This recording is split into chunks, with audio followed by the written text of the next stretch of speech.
بسم الله الرحمن الرحيم إن الحمد لله نحمده ونستعينه ونستغفره ونعوذ بالله من شرور أنفسنا ومن سيئات أعمالنا من يهده الله فلا مضل له ومن يضلل فلا هادي له যাকে আল্লাহ হেদায়েত দিবেন তাকে কেউ পথভ্রষ্ট করতে পারে না, আর যাকে পথভ্রষ্ট কেউ হেদায়েত দিতে পারবে না। এটা মাথায় রাখতেই হবে। প্রিয় ভাইয়েরা, আজকে যে বিষয়টি আলোচনা করব বিষয়টা খুবই গুরুত্বপূর্ণ। বিষয়টা হচ্ছে আত্মসাৎ করার পরিণাম। আত্মসাৎ করার পরিণাম বিষয়টা, এটা কি আকীদার বিষয়? না। এটা কি ইবাদতের বিষয়? না। এটা কি মুআমালাতের বিষয়? হ্যাঁ, লেনদেন সংক্রান্ত। আমাদের ওস্তাদরা একটা কথা বলতেন, যে জিনিস বেশি দরকার এটা তত সহজ হয়। আকীদা বেশি দরকার, এজন্য লা ইলাহা ইল্লাল্লাহ। এমনকি লা ইলাহা ইল্লাল্লাহ আপনি খুব সহজে বলতে পারবেন, কোনো উচ্চারণ করতে কষ্ট হয় না। বড় ধরনের কোনো হরফে হলকের শব্দ আসতেছে না। বুঝে আসছে? আল্লাহ এক, রাসূলকে মানতে হবে, আল্লাহকে মানতে হবে, সহজ হয়ে গেছে। কিন্তু এর চেয়ে একটু কষ্ট বেশি হচ্ছে ইবাদতে। এই জন্য ইবাদতের কিছু মাসাইল জানতে হয়। এর চেয়ে বেশি কষ্ট হচ্ছে মুআমালাতে, লেনদেনে। এই জন্য লেনদেনের বেশি মাসালা বেশি জানতে হয় এবং কষ্ট করে জানতে হয়। কেন? লেনদেন সবার দরকার হয় না, কিন্তু যারা মানুষের সাথে চলে তাদের কিন্তু লেনদেন জানতে হয়। আমরা এখন এমন এক জগতে বাস করি, পৃথিবীটা এখন পুরোটাই হচ্ছে গ্লোবাল ভিলেজ, পুরোটাই একটা গ্রাম হয়ে গেছে। আজ আপনি ঘরে বসে ইউরোপ আমেরিকা বাজার করতেছেন, ঘরে বসে ইউরোপ আমেরিকার সাথে লেনদেন করতেছেন। কি বলে এটাকে? বসে বসে ঘরে বসে টাকা রোজগার করতেছে। কি বলে এটারে? ফ্রিল্যান্সিং করতেছে। এই তো বুঝছেন আপনারা। দেখেন, এখন আপনাকে জানতেই হবে শরীয়তের মাসালা, কারণ কোন জিনিসটা হালাল কোন জিনিসটা হারাম এটা না জানলে আপনি হারামে পতিত হবেন, আর এর মাধ্যমে আপনার ইবাদত কিন্তু কবুল হবে না, ইবাদত কবুল হবে না। এই জন্য এই জিনিসটা তারা খুবই জরুরি। আমাদের উস্তাদ শেখ মোহাম্মদ আশ-শানকিতি হাফেজাহুল্লাহ, তিনি যখন পড়াতেন আমাদেরকে ইউনিভার্সিটিতে, তখন তিনি বলতেন, ইবাদতের অংশ তোমরা পড়তে পারবা যে কোনো উস্তাদের কাছে, তোমরা যদি ভালো মনে করো আমি তোমাদেরকে মুআমালাত পড়াবো। তারপর তিনি লেনদেন সংক্রান্ত দর্স আমাদেরকে দিতেন। কারণ আমরা দেখতাম যে এটা আসলেই জটিল এবং এইখানেই অধিকাংশ মানুষে ফেল করে।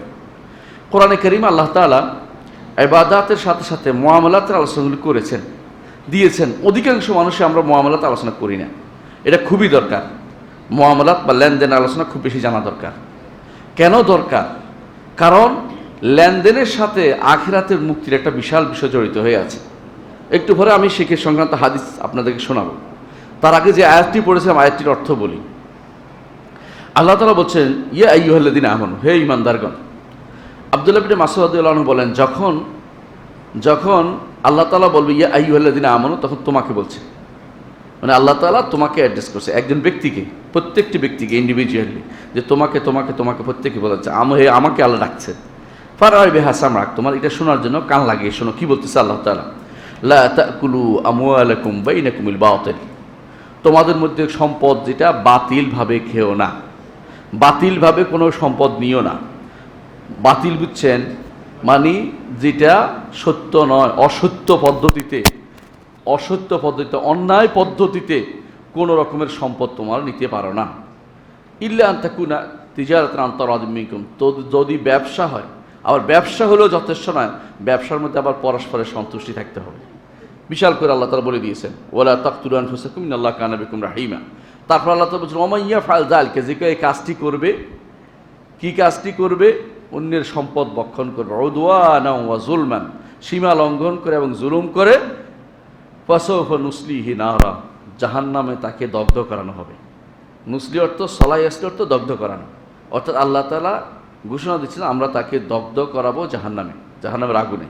ওয়া কানা যালিকা আল্লাহি ইয়াসীরা, আল্লাহর কাছে এটা অত্যন্ত সহজ। অন্য আয়াতে আল্লাহ তাআলা বলছেন, সূরা বাকারার 188 নম্বর আয়াতে বলেছেন, ওয়ালা তাকুলু আমওয়ালাকুম বিল বাতিল, তোমাদের নিজেদের মধ্যে সম্পদ কখনো অন্যায়ভাবে কোনো সম্পদ তোমরা ভক্ষণ করো না। ভক্ষণ করা লাগে না, নেয়াটাই একটু ভক্ষণ। আল্লাহ তাআলা কোরআনে কারীম বলছেন, তোমরা ইয়েতিমের সম্পদ ভক্ষণ করো না। তাই বলে কি নিয়ে নিলে ভক্ষণ না করলে কি জায়েজ হয়ে যাবে? না, তা কিন্তু না। এর অর্থ হচ্ছে যে কোনোভাবে সম্পদ নিলে এটা কোনো না কোনোভাবে ভক্ষণ হয়ে যাবে। কোনো না কোনোভাবে এটা কাজে লাগবে, কারণ তখন এটা বক্ষণের কাজে লাগবে, এই জন্য এটা বক্ষণ বলা হচ্ছে। কোনোভাবেই এতিমের আত্মসাৎ করা যাবে না, এটা মূল কথা। প্রিয় ভাইরা, লেনদেনের ক্ষেত্রে আমি 5টা জিনিস বলবো। কয়টা জিনিস? 5টা জিনিস বলবো। এটা সবসময় মনে রাখবেন। প্রত্যেকটি লেনদেন আপনি যখন হাদিস পড়বেন, বুখারী, মুসলিম, আবু দাউদ, তিরমিজি, নাসাই, অনেক হাদিস পড়বেন, তখনই আপনি দেখবেন যে কিছু জিনিস শরীয়তে নিষেধ করা হয়েছে। যেমন বলা হয়েছে যে বাই আল হাবালা, অর্থাৎ তারা কি করতো? পেটের বাচ্চা বিক্রি করতো। ওটের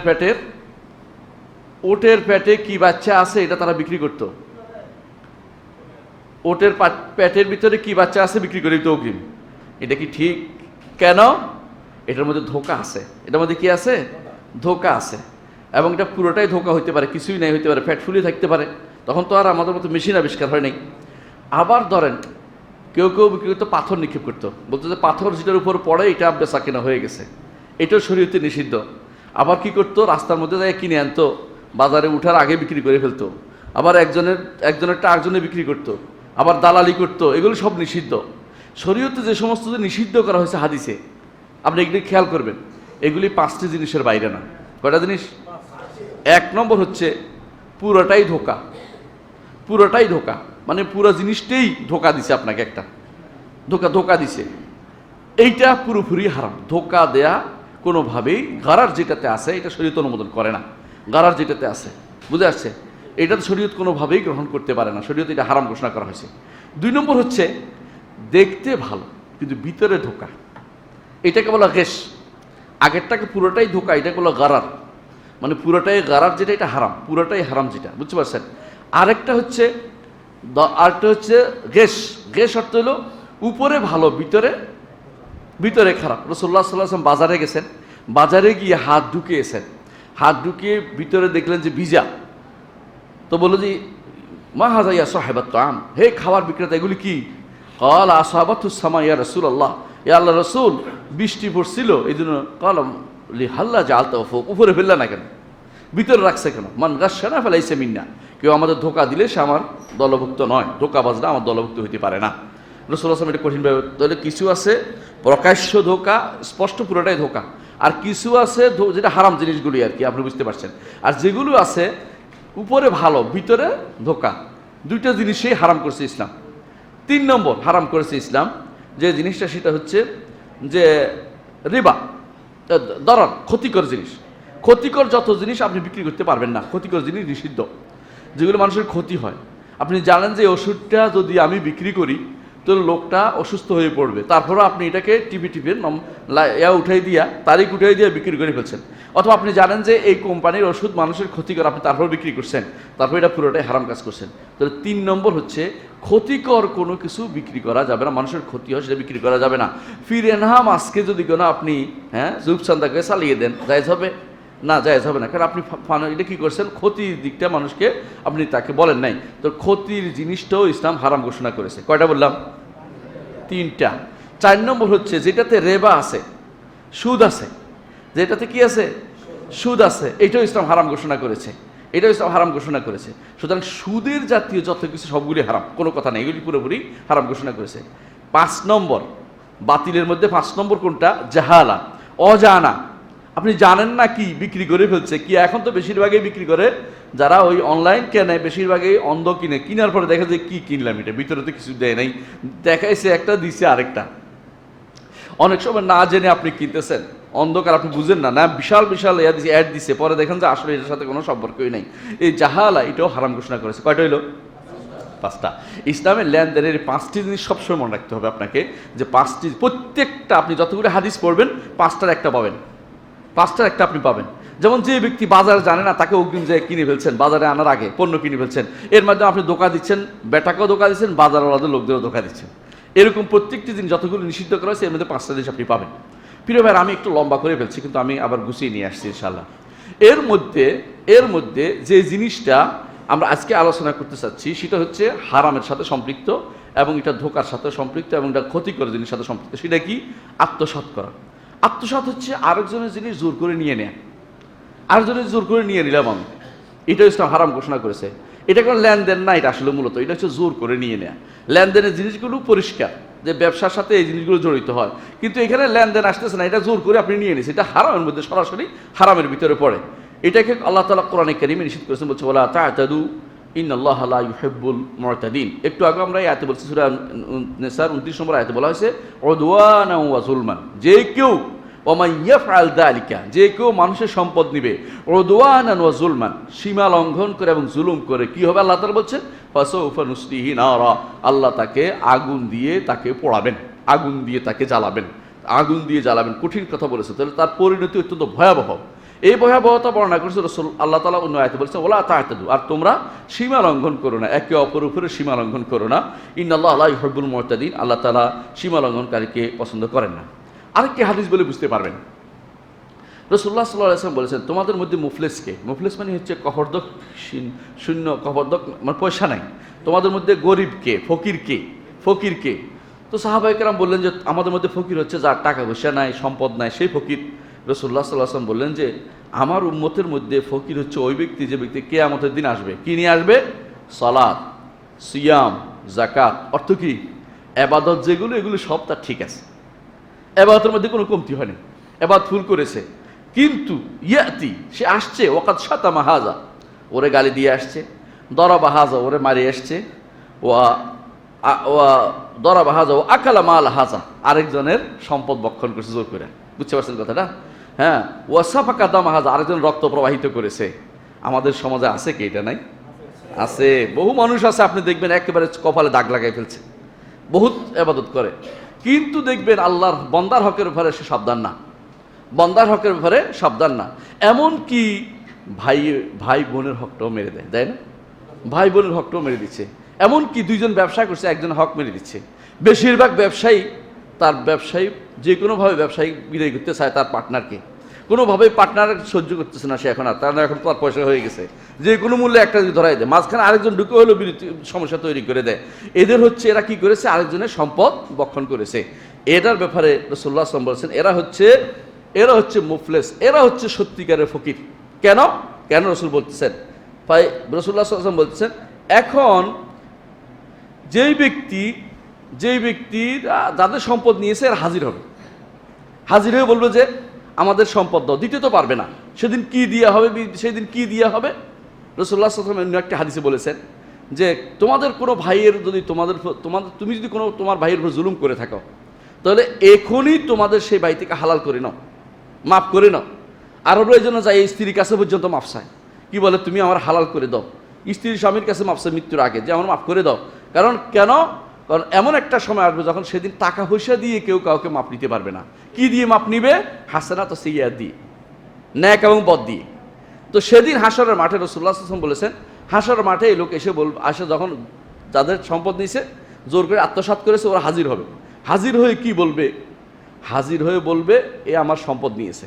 তখন এর বিরুদ্ধে সম্পদ তো দিবে না, কি নিবে? ন্যাকগুলি সব নিয়ে নিবে। এরপরে রাসূলুল্লাহ সাল্লাল্লাহু আলাইহি ওয়াসাল্লাম বলেছেন আরও কিছু লোক আসবে, বলে যে আমাদেরও তো সম্পদ সে দেয় নেই, আমাদের সম্পদও নিচে, আমাদের তো সম্পদ নিব। তখন দিতে না পারলে ওই লোকের যত গুনাহ ওর কাঁধে উঠিয়ে দিয়ে তাকে জাহান্নামে নিক্ষেপ করা হবে। রাসূলুল্লাহ সাল্লাল্লাহু আলাইহি ওয়াসাল্লাম বলছেন এ হচ্ছে সত্যিকারের মুফলিস এবং সবচেয়ে কপটদক শূন্য, এটা হচ্ছে ওই ব্যক্তি যে আত্মসাৎকারী। এটা রাসূলুল্লাহ সাল্লাল্লাহু আলাইহি ওয়াসাল্লাম হাদিস দিয়ে আমরা দেখতে পাই। তাহলে বোঝা গেল যে এই ব্যক্তির পরিণতি কিন্তু ভয়াবহ, এবং সেই সময় আপনার কিছু করার থাকবে না, কারণ সেই সময় পুরো জিনিসটাই হচ্ছে কারণ অর্থ দুনিয়া দিলেও আপনার কোনো, আল্লাহ তাআলা কোরআনে কারীমে অন্যত বলেছেন যে দুনিয়া পরিমাণ দিলেও সেদিন গ্রহণ করা কোনো লিয়াফতাদু বিহি মা তাকাব্বালা মিন আহাদিন, তাদের কবুল করা হবে না।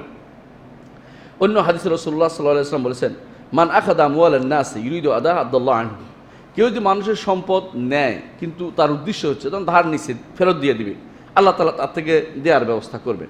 কিন্তু কেউ যদি কোনো নেয় এই উদ্দেশ্য যে এটা তাকে আর দেব না, আল্লাহ তাআলা তাকে কঠিনভাবে তাকে পাকড়াও করবেন।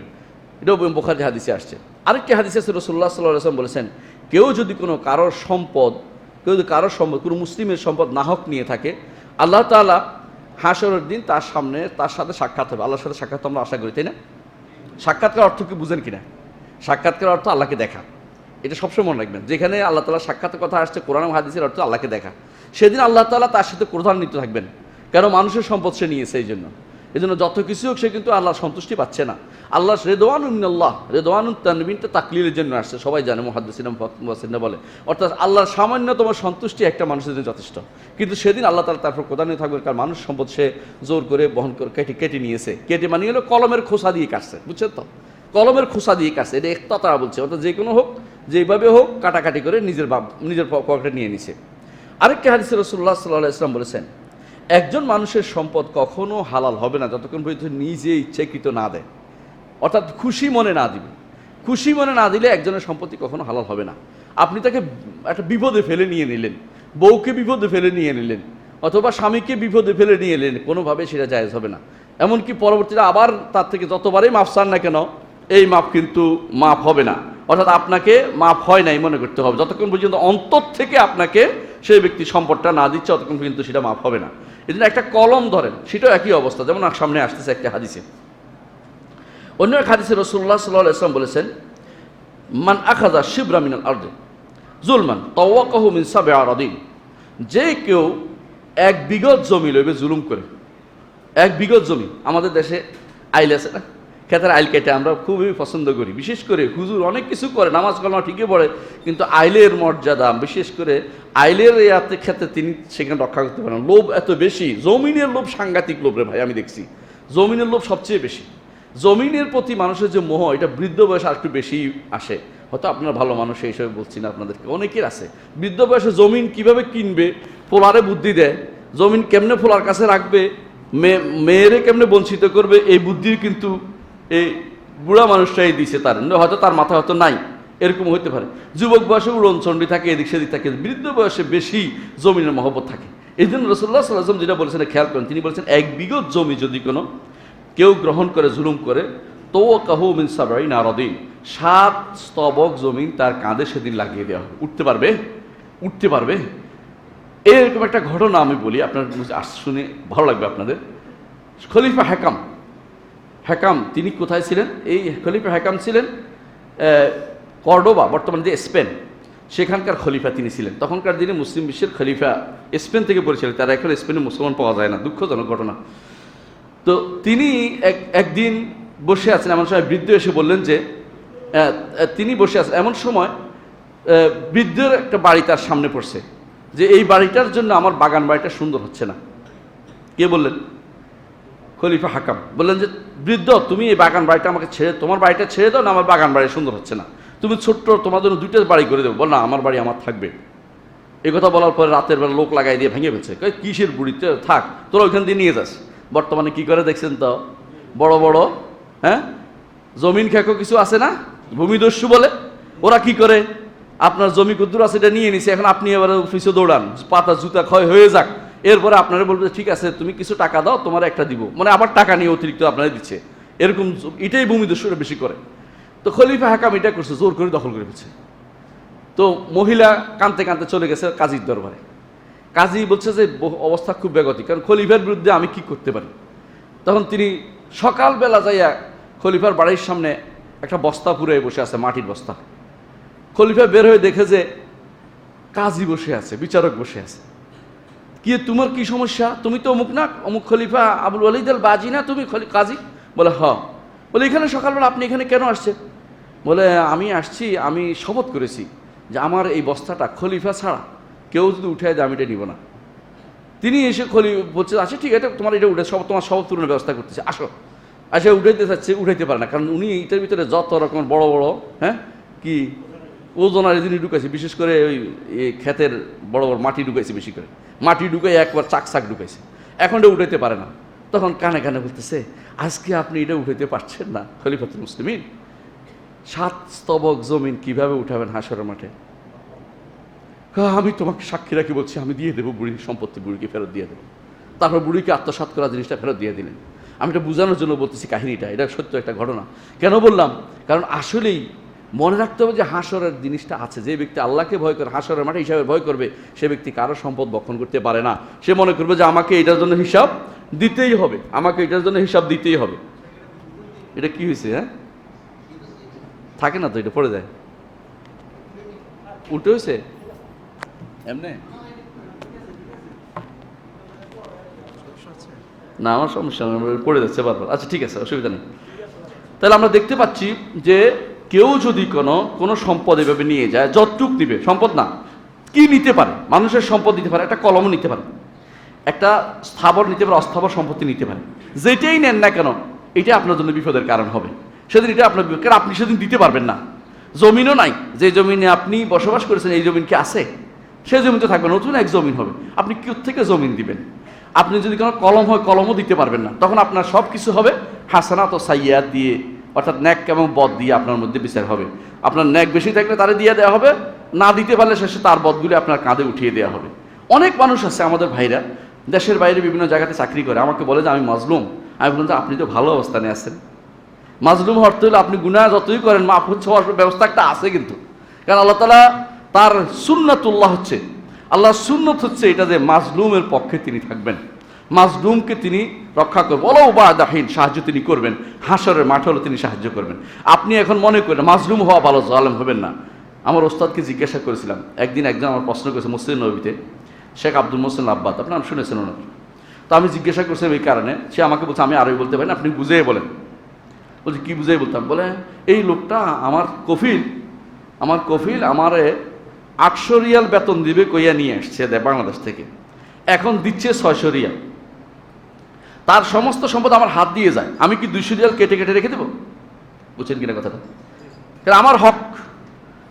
তো আমি তো বললাম বিপদে না, এটা জিজ্ঞাসা করি শেখকে জিজ্ঞাসা করলাম, শেখ এটা কী করবো? এটা কি এই লোকে এটা প্রশ্ন করছে, আমানত, তার কাছে তো সম্পদটা হচ্ছে আমানত, সে 600ই নিবে, বাকি 200 সে আখিরাতের জন্য রেখে দিবে, এখন না দিলে আখিরাতে সে পাবে। তার জন্য এটা সৌভাগ্যের বিষয় যে তারা দেয় নাই কিন্তু আখিরাতে রয়েছে, তারা মনে করাই দিবে বারবার, না দিতে আখিরাতে পাবে সে, কিন্তু সে জোর করে কেটে রাখবে না তার। এটাই হওয়া উচিত সরকারি কর্মচারীদের বিধি।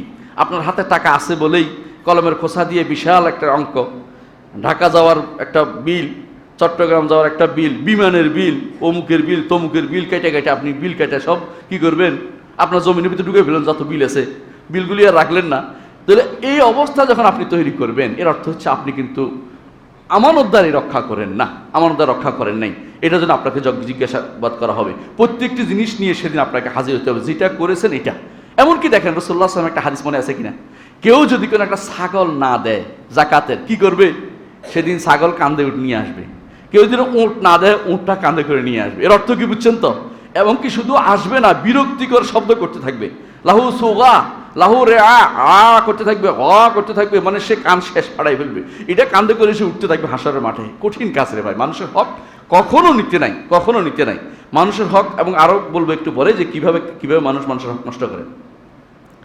অন্য এক হাদিসে আছে রাসূলুল্লাহ সাল্লাল্লাহু আলাইহি ওয়াসাল্লাম বলেছেন, কেউ যদি কোনো অংশ আত্মসাৎ করে, সরাসরি আত্মসাৎ শব্দ এসেছে, গাসাব, আরবিতে আত্মসাৎকে গসব বলা হয়।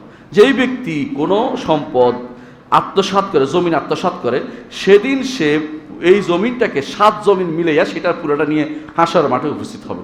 কিভাবে হবে আমি জানি না, এই কঠিন অবস্থা, কিন্তু এইটা কিন্তু এখনই আমাদের সাবধান হওয়া উচিত। আরেক হাদিসে রাসূলুল্লাহ সাল্লাল্লাহু আলাইহি ওয়াসাল্লাম বলেছেন, তোমার ভাইয়ের কোনো সম্পদ, একটা কলম হোক, কিছুই হোক, লা ইয়াখুজ মাতা আখি লাইবান, ঠাট্টা করে নিবে না। অনেক ভাই কি করে, এর কলমটা নিয়ে নিছি, তাই না, করে না? অনেকে কি করে, এটা নিয়ে নিছি, হ্যাঁ, শার্পনার নিয়ে নিলাম, বাচ্চাদের ক্ষেত্রে যেটা হয়, ওটা নিয়ে এলাম। রাসূলুল্লাহ সাল্লাল্লাহু আলাইহি ওয়াসাল্লাম বলছেন, না, টুপি, চশমা, ঘড়ি, যাই হোক, কোনো কিছু তুমি নিতে পারবে না। লাইবান ওলা জাদ্দান, খেলতেও নিবে না এবং তত্ত্বেও নিবে না, ইচ্ছা করেও নিবে না এবং হাসি ঠাট্টা করতেও নিবে না, কোনোভাবেই নেওয়া যাবে না। ফাইন আখাদাহু ফালিয়ারুদ্দু আলাইহি, যদি নিয়ে থাকো ফেরত দাও। সুবহানাল্লাহ, রাসূলুল্লাহ সাল্লাল্লাহু আলাইহি ওয়াসাল্লাম আমাদেরকে এই জন্য আত্মসাতের বিষয়টা কত কঠিন করে তুলে ধরেছেন। প্রিয় ভাইরা, এই হচ্ছে অবস্থা। এমনকি রাসূলুল্লাহ সাল্লাল্লাহু আলাইহি ওয়াসাল্লাম আরেকটি হাদিসে বলেছেন, আলা লিয়াদি মা আখাযাত হাত্তা তারুদ, একজন মানুষ যখন কাউকে কিছু গ্রহণ করে, এটার উপর তার দায়িত্ব হয়ে গেছে ফেরত দেওয়া। যতক্ষণ পর্যন্ত ফেরত না দিবে ততক্ষণ পর্যন্ত সে আমানতের খেয়ানতকারী বলে বিবেচিত হবে। অন্য হাদিসে রাসূলুল্লাহ সাল্লাল্লাহু আলাইহি ওয়াসাল্লাম বলেছেন, কোন হাদিসে বলেছেন? বিদায় হজের মাঠে কি বলেছেন? আলা ইন্না দিমাআকুম ওয়া আ'রাদাকুম ওয়া আমওয়ালাকুম হারামুন আলাইকুম, জেনে রাখো তোমাদের রক্ত, তোমাদের মর্যাদা এবং তোমাদের সম্পদ সবই তোমাদের উপর হারাম, আজকের দিনের হারামের মতো, এই অবস্থায় হারামের মতো এবং এই মাসের হারামের মতো রাসূলুল্লাহ বলেছেন। অর্থাৎ 3 রকমের হারাম উল্লেখ করে বলেছেন যে কোনোভাবেই তোমরা তোমাদের সম্পদ একে নিতে পারো না। এটার বিদায় হজের বাসিনা আমাদেরকে জানিয়ে দিয়েছেন। সুতরাং কোনোভাবেই এই সমস্ত হারামের দিকে আমাদের যাওয়া যাবে না। আরেকটি জিনিস রাসূলুল্লাহ সাল্লাল্লাহু আলাইহি ওয়াসাল্লাম বলেছেন আরেকটি হাদিসে, সিবাবুল মুসলিম ফিসকুন, একজন মানুষকে গালি দেয়া ফাসিকি, ওয়া কিতালুহু কুফরুন, তাকে হত্যা করাটা হলো কুফরি। তারপর তিনি বলেছেন, ওয়া হুরমাতু মালিহি কা হুরমাতি নাফসিহি, একজন মানুষের সম্পদকে সম্পদের মর্যাদা তার নফসের মর্যাদার মতোই। এর অর্থ হচ্ছে একজন মানুষ, আপনি নফস যেভাবে মানুষকে হত্যা করবেন না, তার সম্পদও তেমনি আপনি নিতে পারেন না, সম্পদ নিতে পারেন না। আজ যে কিভাবে মানুষ আত্মসাৎ করতেছে আপনি কল্পনা করতে পারবেন না। না বলে নিচ্ছে, বলে নিচ্ছে, জানিয়ে নিচ্ছে, এমনকি জোর করে নিচ্ছে, যেভাবে পারছে সেভাবে নিচ্ছে। এগুলি সবই যদি মানুষ আখিরাতের উপর বিশ্বাসী হইতো, যে এগুলি আল্লাহর কাছে জবাবদিহি করতে হতো, তাহলে কিন্তু মানুষ এই কাজগুলি করতো না। বেশিরভাগই আল্লাহ তাআলা কোরআন কারীমের জন্য বলছেন যে তারা বেশিরভাগই আখিরাত সম্পর্কে তারা সত্যিকার ঈমান আনে না। কারণ তো সত্যিকার আল্লাহ আখিরাতে ঈমান আনলে যে আল্লাহ তাআলার কাছে আমার এগুলির জন্য জবাবদিহি করতে হবে, তাহলে মানুষের এই কাজটি করতো না। অন্য এক হাদিসে রাসূলুল্লাহ সাল্লাল্লাহু আলাইহি ওয়াসাল্লাম বলেছেন, মানিকতা তার হক কামরি মুসলিম, কেউ যদি কোনো মানুষের হক কেটে নেয়, বিয়ামিনি, শপথ করে নিছে, বাজারে বেচা কেনার সময় শপথ করে কেটে নিচ্ছে, আল্লাহ শপথ করে বলছি তুমি কিন্তু আমার টাকাটা দাও নাই, এরপর টাকাটা নিল, এরকম করে অনেক সময়। অথবা ফাকাদ আউজাবাল্লাহু লাহুন নার, আল্লাহ তার উপরে জাহান্নামকে ওয়াজিব করে দিয়েছেন, নাউযুবিল্লাহ। ওয়া হাররামা আলাইহিল জান্নাহ, জান্নাতকে হারাম করে দিয়েছেন। ফাকাল লাহু রাজুলুন, এখানে গুরুত্বপূর্ণ জিনিস আছে দেখেন। তখন তাকে এক লোক বলল, কি বলল? ওয়াইন কানা শাইয়ান ইয়াসিরান ইয়া রাসূলুল্লাহ, হে আল্লাহর রাসূল, যদি একটু সামান্য জিনিস হয়। ক্বালা ওয়াইন কানা কাদিবা মিন ইরাক, যদিও মেসওয়াক হয়, যদি একটা মেসওয়াক হয় আর এক গাছের একটা কাঠি হয়, তারপরেও সেটাও নেওয়া যাবে না। সেটার জন্য আল্লাহ তাআলা মানুষের সম্পদ জোর করে নিলে এই শাস্তি আল্লাহ তাআলা নির্ধারণ করে রেখেছেন। এই জন্য আমরা যে কাজটি এখানে বলতে চাচ্ছি সেটা হচ্ছে, এগুলি হাদিস দ্বারা বোঝা গেল, আমি এতক্ষণ কোরআন হাদিসে বুঝাইলাম যে মানুষের সম্পদ বক্ষণ করা খুবই ভয়াবহ ব্যাপার। এতক্ষণ যেগুলি বলছে সবই হচ্ছে ইন্ডিভিজুয়ালি, একক ব্যক্তির সম্পত্তি, অথবা ব্যক্তি ওর থেকে নিয়েছেন, ওর থেকে নিয়েছেন, ওর থেকে নিয়েছেন। কিন্তু ভাইয়েরা, একটা জিনিস খেয়াল করবেন, কিছু মানুষ আছে আমাদের সমাজে যারা সম্পদ নেয়, তবে সারা বাংলাদেশের মানুষের সম্পদ নিচ্ছে। বুঝেন কিনা কথাটা? বুঝেন? সরকারি সম্পত্তি যে ব্যক্তি আত্মসাৎ করবে, সেই ব্যক্তি সারা বাংলাদেশের সম্পত্তি আত্মসাৎ করেছে। আপনার হকও নিয়েছে, আপনিও সেদিন দাঁড়াতে পারবেন তো আমার হক তুমি নিয়েছ, আমার হক নিয়েছো তুমি। এই জন্য ভাই অনেক সময় আমি দেখেছি, এই যে আমাদের সেতুর উপরে সেতুর টোল অনেকে যদি কোনো না দিয়ে পালিয়ে যায়, এটা কি ভালো কাজ? অনেক ধরেন রেলের পয়সাটা দিলেন না, রেলের টিকিট কাটলেন না, অথবা ধরেন বাসে উঠলেন, আস্তে আস্তে লুকোচুরি করে চলে আসলেন, ডিসি করে দিলেন, মিথ্যা কথা বলে দিলেন না। আপনি কি মনে করেন না আপনি আত্মসাৎ করেছেন? এই আত্মসাতের ফল কিন্তু আপনাকে ভোগ করতেই হবে। দলিল কি? সুবহানাল্লাহ, আমার নবী মুহাম্মদুর রাসূলুল্লাহ সাল্লাল্লাহু আলাইহি ওয়াসাল্লাম, তার থেকে দুটি হাদিস আমি উল্লেখ করব। এক নম্বর হচ্ছে, এক সাহাবী যুদ্ধের মধ্যে রসুলের একান্ত খাদেম, কারকারা বলে ওর নাম ছিল, কারকারা, রাসূলুল্লাহ সাল্লাল্লাহু আলাইহি ওয়াসাল্লামের একদম খাদেম, যুদ্ধ শেষ করে চলে আসছে, এমন সময় একটা উড়ু তীর এসে তার গায়ে পড়লো, পড়ার পরে তে মারা গেল। সাহাবা একরাম বলে উঠলো, আল্লাহ, জান্নাতি জান্নাতি জান্নাতি। রাসূলুল্লাহ সাল্লাল্লাহু আলাইহি ওয়াসাল্লাম, কে বললো তোমাকে? আমি দেখতে পাচ্ছি সে যে একটা চাদর চুরি করেছে, তা ভাগ হয়নি, সে যে আত্মসাৎ করেছে, এই জন্য তার উপর আগুন জ্বলতেছে। সাহাবা একরাম ভয়, কারো কাছে সুতা ছিল, এগুলি পর্যন্ত দিয়ে দিছে, বাবা আগুনে জ্বলার দরকার নেই, আমাদের আল্লাহর কাছে মাফ চাই, ফেরত দিয়ে দিলাম। এগুলো হচ্ছে আমানত, সারা বিশ্বের মানুষের আমানত। কারণ সরকারি চাকরি মানেই হচ্ছে সারা বিশ্বের মানুষের, আপনার যতগুলি আপনার অধিকার, বাংলাদেশের প্রত্যেকটি মানুষের আমানত আপনার কাজের উপর রয়েছে। আজ যারা সরকারি চাকরি করে কোটি কোটি টাকা দেশের বাইরে পাচার করেছে, আপনার চিনেন ওদেরকে নাকি? এগুলো সব হুজুররা তো করে, তাই না? আব্দুল্লাহ জাহাঙ্গীর রহমতুল্লাহ আলাইহি কইছিলেন, যে একজন বলছে হুজুররা কি দিছে? হুজুররা কি দিত? আপনাদেরকে পড়াইতে কত টাকা আপনার পিছনে খরচ করেছে? হুজুরের পিছনে কেউ টাকা খরচ করে না, হুজুররা নিজেরা এদিক সেদিক করে কোনো রকম একটা বাচ্চা তৈরি করছে, ওরা আপনার পয়সা খরচ করায়, মানুষ করতেও পয়সা খরচ করেন নাই, চাকরিও দেন নাই, কিন্তু খোসার দিক থেকে খোসাটা ঠিকই দিচ্ছেন। আবার যাকে আপনি লক্ষ লক্ষ টাকা খরচ করে মানুষ করেছেন, সে ঠিকই খোসা দিয়ে কলম দিয়ে কাইটে টাকাটা নিয়ে নিচ্ছে। দোষটা হইলো হুজুরের, আর ওই বেটা হইলো ভালো, একদম সাধু বেটা, এই বেটা হলো সাধু বেটা, আর আপনি হলো সবচেয়ে, এই বেটা হলো চোর, মানে হুজুর হলো চোর। এটা হলো একটা মানুষ, কিছু মানুষের অভ্যাস। এই যে কোটি কোটি টাকা বিদেশে পাচার করেছে, আজ আসতেছে আমাদের কাগজের মধ্যে, পত্রিকার মধ্যে, এগুলো সব মিছা কথা। যেই টাকা বাংলাদেশ থেকে আজ পাচার হয়েছে, আত্মসাৎ হয়ে পাচার হয়েছে, এগুলি সবগুলি কয় টাকা বেতন পায়? বিশ্বাস করেন, আমি সেকেন্ড গ্রেডের বেতনটা পাই, মানে প্রজাতন্ত্রের সেকেন্ড গ্রেড, 2 নম্বর গ্রেডটা, মানে যেটা প্রথম হচ্ছে মন্ত্রী সচিব, ওদের প্রফেসরদের, আমরা প্রফেসর হিসেবে সেকেন্ড গ্রেডের বেতনটাই পাই। আমরা মাসের শেষে চিন্তা করি, আল্লাহ, যদি মাসটা তাড়াতাড়ি চলে যেত, মানে আগামী মাসটা যেন তাড়াতাড়ি আসতো, কেন এই মাসে আর পাচ্ছি না, এটার বিল ওটার বিল, কিয়ামত শেষ হয়ে যাচ্ছে, কেন? কারণ এর ওর বেতন দিতে শেষ, ওর বেতন দিতে শেষ, আমি কোথায় পাবো? অথচ তারা কোটি কোটি দায়িত্ব পাওয়ার জন্য এত খুশি হওয়ার দরকার নাই। দায়িত্বানুভূতি থাকতে হবে যে এর বিচার কিন্তু আল্লাহর কাছে দিতে হবে, জবাবদিহি করতে হবে আমাকে প্রত্যেকটা জিনিসের। আবু হানিফা রহমতুল্লাহ আলাই দায়িত্ব নিতে রাজি হন নাই, শাহবি রহমতুল্লাহ দায়িত্ব নিতে রাজি হন নাই, ইমাম এই জাতীয় যত আছে প্রত্যেক বড় বড় ইমামরা কেন? হিসাব দিতে হবে। তাদের মাথায় সবসময় ছিল যে যদি পান থেকে নুন খসে যায় কি অবস্থা হবে আমাদের, মানে পান থেকে চুন খসে যায়। তারা সাবধান এই ব্যাপারে সাবধান থাকতেন। আমরা এখন দায়িত্বের জন্য যতই লালায়িত হই, রাসূলুল্লাহ সাল্লাল্লাহু আলাইহি ওয়াসাল্লামকে হাদিসকে আমাদের মনে রাখা উচিত। রাসূলুল্লাহ সাল্লাল্লাহু আলাইহি ওয়াসাল্লাম বলেছেন, সাতাহরুসুন আলাল ইমারা, তোমরা চাচ্ছ দায়িত্ব, ওয়া ইন্নাহা হাসরাতুন নাদাম ইয়াউমাল কিয়ামা, জেনে রাখো কিয়ামতের দিন হাসরাত আফসোসের কারণ হবে এবং লজ্জার কারণ হবে কিয়ামতের দিন। কেন? যে ব্যক্তি, এবং তিনি বলেন তবে যে ব্যক্তি ইনসাফের সাথে সব কিছু করতে পেরেছে। এই মানুষগুলো যারা আজ লক্ষ লক্ষ কোটি কোটি টাকা আত্মসাৎ করেছে, এরা কিন্তু বিপদে আছে। এবং আরেকটা হাদিস শোনেন, অনেকে তো এটাও বলে যে আমি আল্লাহর রাস্তায় দান করে দিছি, তাই না? শোনেন না, দান করে দিয়েছি, হ্যাঁ আমি তো খাইনি, দান করে দিছি। হ্যাঁ, আমার নবী কিন্তু আগেই বলে দিয়েছেন, তিনি বলেছেন ওয়ালা সাদাকাতা মিন গুলুল, কোন যে ব্যক্তি রাষ্ট্রীয় সম্পদ চুরি করবে, গোলুর তো রাষ্ট্রীয় সম্পদ চুরি করা, যে ব্যক্তি রাষ্ট্রীয় সম্পদ চুরি করবে তার থেকে কোনো সদকা আল্লাহ কবুল করবেন না। আপনি মনে করছেন দরবেশ সাজি যাবেন, মসজিদ বানিয়ে দিয়েছি, মাদ্রাসা বানিয়ে দিয়েছি, হুজুরে খাওয়াইছি, এতিমখানা বানাইছি, তারপরে কি দিয়ে? হ্যাঁ, আত্মসাৎকৃত সম্পদ দিয়ে। মনে রাখবেন এটা দিয়ে আপনি মুক্তি পার পেতে পারবেন না, কারণ এটা আল্লাহর দরবারে কবুল হবে না। ওয়ালা সাদাকাতা মিন গুলুল, কোন রকমের গলুল যে ব্যক্তি করবে, রাষ্ট্রীয় সম্পদ যে ব্যক্তি আত্মসাৎ করবে, সেই ব্যক্তি অবশ্যই অবশ্যই অবশ্যই অবশ্যই সে ব্যক্তি ধরা খাবে। একটা ঘটনা বলি শুনে, উমর ইবনে আব্দুল আজিজ নাম শুনেছেন? উমর ইবনে আব্দুল আজিজ তিনি রাষ্ট্রীয় সম্পত্তি কি তেল, তখনকার দিনে বিদ্যুৎ ছিল না ভাই, ওই তেল জ্বালাইতো, তেলের উপর দিয়ে সলতে দিত, সলতে দিয়ে তিনি কাজ করছেন। এমন সময় তার বন্ধু রাজা বিন হায়ওয়া ঢুকছেন, ঢুকে বলছে তোমার সাথে একটা গল্প করি। গল্প করো, একটা বলার, আচ্ছা ঠিক আছে গল্প করো। এই কথা বলার সময় বাতিটা নিভিয়ে দিয়েছেন। কেন বাতি নিভিয়ে দিয়েছেন? সরকারি তেল জ্বলবে, সরকারি তেল জ্বলবে, তোমাকে আমার রাষ্ট্রে অনুমতি দেই নাই, এই জনগণের তেলটা তোমার জন্য আমি গল্পের জন্য ব্যবহার করার অনুমতি আমার নাই, আমি যে কোনো মূল্যে তোমাকে এর থেকে বের করে চাই, আমি গুনাহ হতে চাই না। নিভিয়ে দিয়েছেন বাতিটা। ব্যাপারে বলো, গল্প করতে থাকো। বলে আমি কি গল্প করবো, এখন অন্ধকার দেখা যায় না, বলো এটাই সুন্দর, অন্ধকার যা বলতে পারো আমি বলুন, তুমি বলবো এটা ভালো। রাষ্ট্রীয় সম্পত্তি বাতি জ্বলাইয়ে এই কাজ করতে আমি রাজি না। প্রিয় ভাইরা, অফিসে তো আমরা অনেকে চাকরি করেন, এখানে কাগজ ওখানে নেন, ওখানে কাগজ ওখানে নেন, বাড়িতে পোলামানের কাছে পছন্দ হয়েছে কলমটা পোলামানে দিয়ে আসে দিয়ে দিলাম, এটা কিন্তু সবটি হারাম, কোনোটাই জায়েজ নেই।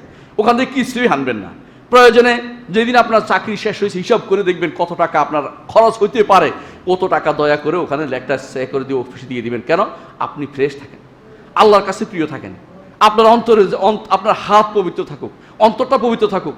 বিশ্বাস করুন, যত বেশি আপনি দান করতে পারবেন, যত বেশি আপনি পিওর হতে পারবেন আল্লাহর কাছে, তত বেশি আপনার মর্যাদা উন্নীত হবে। সেদিন আপনি সবচেয়ে বেশি সম্মানিত হবেন। মালিক আদল যদি হন, সম্মানিত হন। আর যদি কোনো জালেম হন, মানুষের হক যদি কোনো মেরে থাকেন, মানুষের হক মেরে থাকে, আপনি দুনিয়ায় এই দিক সেদিক পাঠিয়ে থাকেন, আপনার সন্তানকে বড় করে থাকেন, সন্তানকে দুনিয়ার প্রোভাইড করার জন্য দুনিয়ার সমস্ত সম্পদ কেটে কুটে আপনি এটা করেছেন, আপনি মনে করেছেন আপনার কত সম্পদ দরকার, আপনি মনে করেছেন ভবিষ্যৎ প্রজন্ম আমার মহাসুখে সুইস ব্যাংক থেকে উঠিয়ে খাবে, সেই জন্য টাকা পাঠিয়ে রাখছেন বাইরে। এর সবই হচ্ছে আত্মসাৎটা হারাম। এটা কোনোদিনও কোনো ব্যক্তি ইমানদার করতে পারে না। ইমানদার প্রতি মুহূর্ত চিন্তা করে আমি দায়িত্ব নিব না, নিলে আমানত রক্ষা করতে হবে, না নিলে বেঁচে গেলাম।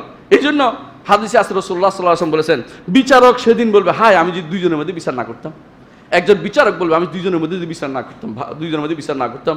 এই জন্য সবসময় আমাদের মনে রাখতে হবে, যে কোনো মূল্যে, যে কোনো অবস্থায়, কোনোভাবেই যেন আত্মসাতের মামলাটা না আসে। সরকারি সম্পত্তি আত্মসাৎ আরও বেশি ক্ষতিকর, জনগণের সম্পত্তি আত্মসাৎ সেটাও ক্ষতিকর, ব্যক্তিগত সম্পত্তি আত্মসাৎ সেটাও ক্ষতিকর। কোনোভাবেই মানুষের হক নিয়ে হাসরের মাঠে উপস্থিত হয়ে না। আপনার যত আমল আছে সবগুলি, এত কষ্ট করেছেন, এত আমল করেছেন, হজটাও নিয়ে যাবে, আপনার এত কষ্টের হজটাও নিয়ে যাবে, আপনার কোনো কিছু বাদ রাখবে না, সব নিয়ে চলে যাবে। হ্যাঁ, কোনো ইমাম বলেছেন যে শুধুমাত্র সিয়ামটা বোধহয় বাদ থাকবে, কোনো ইমাম বলেছেন ইল্লা সিয়াম সওম ফাইন্না হলি ওয়ান আজিবিহির কারণে সওমটাকে আলাদা করেছেন, আর কোনো কিছুকে বলেন যে আলাদা করেন না। কিন্তু এই হাদিস দ্বারা বোঝা যাচ্ছে, একটু আগে যে হাদিস পড়লাম, সিয়ামটাও নিয়ে যাবে, কোনো কিছুই রাখবেন আপনার জন্য। আপনি হচ্ছেন সত্যিকারের মিসকিন, সেদিন বিবেচিত হবেন। যদি আখিরাতের ঈমান থাকে আমাদের এই ভাইগুলো, কিন্তু এদের বেশিরভাগই কিন্তু আখিরাতের ঈমান রাখে না। যদি আখিরাতের ঈমান রাখতো আলেমদের মারতে পারতো, আখিরাতের ঈমান রাখতো জুলুম করতে পারতো মানুষের উপরে। আখেরাতে মারতে পারলে মানুষদেরকে এত কঠিন জায়গায় বন্দি করে রাখতে পারতো, এত কষ্ট দিতে পারতো? এরা যে জুলুম করেছে এগুলি কি জুলুম না? এগুলো কত বড় জুলুম! এরা আখেরাতুল ইমানকে আসলে রাখে? এরা তো মনে করে তাদের তাদের চাকরিটাকে তারা কি মনে করছে, চাকরিটাকে তারা মনে করছে এটাই হচ্ছে তাদের জন্য সব কিছু জীবনের আল্লাহর থেকেও বড় কিছু মনে করে বসছে। নাউযুবিল্লাহ। এরা জীবনের সব ক্ষেত্রে তারা ঠকেছে, দুনিয়াতেও ঠকেছে, আখিরাতেও তারা ঠকবে, কারণ তারা মানুষের হক নিয়ে যাচ্ছে, মানুষের হক নিয়ে যাচ্ছে। উমর রাদিয়াল্লাহু আনহু একটা কথা দিয়ে শেষ করব। তিনি বলেছিলেন, শেষ করবো আমি আমার কথা, তিনি বলেছিলেন যখন তাকে বিভিন্ন রকম বরং আপনি তো অনেক কিছু করেছেন, আপনি ভয়ের কোনো কারণ নাই, কারণ 3 দিন তিনি অসুস্থ, তাকে যখন মারা হলো, খঞ্জর মারা হলো, তিনি 3 দিন অসুস্থ অবস্থায় ছিলেন।